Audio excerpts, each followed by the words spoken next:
In the United States today, the average household carries over $100,000 in debt. We've been conditioned to believe that buy now, pay later is the only way to build a life. But while the world sees debt as a financial tool, ancient wisdom views it as something much more serious, a form of spiritual and physical bondage.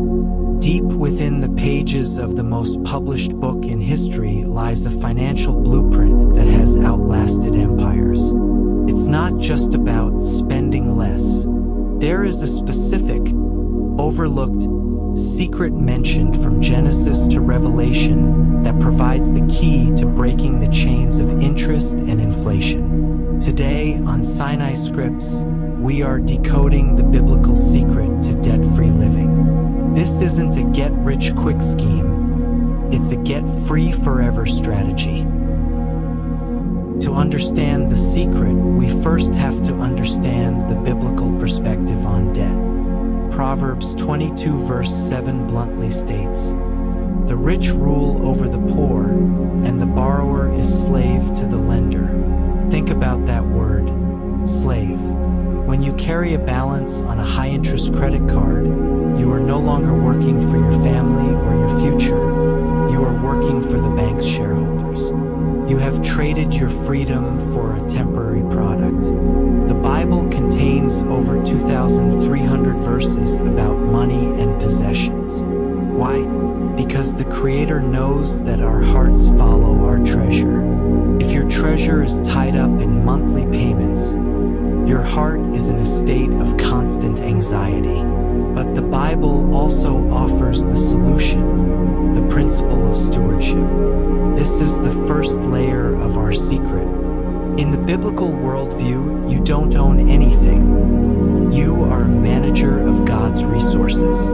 When you shift from owner to manager, your impulse to overspend decreases because you realize you are accountable for every cent. Now we get to the core secret that defies modern math.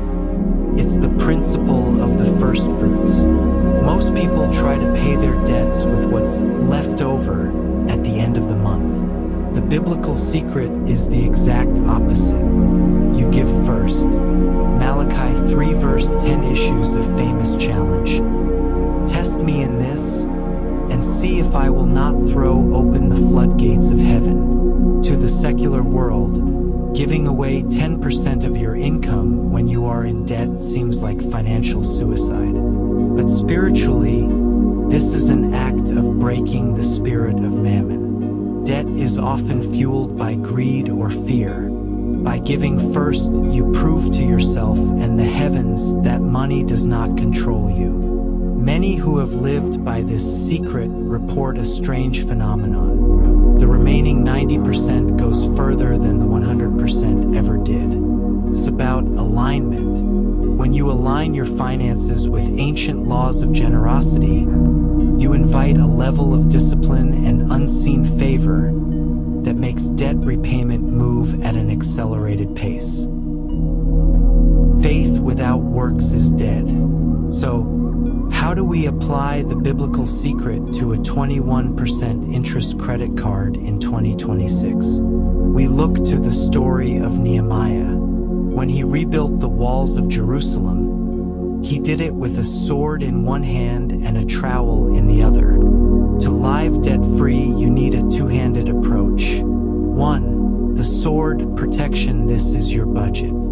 You must cut off the leaks. The Bible warns against putting money into a bag with holes. Haggai 1 verse 6. Stop the bleeding by freezing all new borrowing immediately. 2. The trowel. Building use the debt snowball or debt avalanche method. While these are popular modern terms, they reflect the biblical principle of steady plotting brings prosperity. Proverbs 21 verse 5. The secret of contentment. The Apostle Paul wrote about being content in all circumstances. In a U.S. market driven by keeping up with the Joneses, contentment is your greatest weapon. Debt is usually the result of trying to look like we have a life we earned. Contentment kills debt at the root. There is a specific warning in the Bible that many Americans ignore: suretyship. This is what we today call co-signing. Proverbs 6 warns that if you have co-signed for a friend, you have been trapped by the words of your mouth. It advises you to free yourself like a gazelle from the hand of the hunter.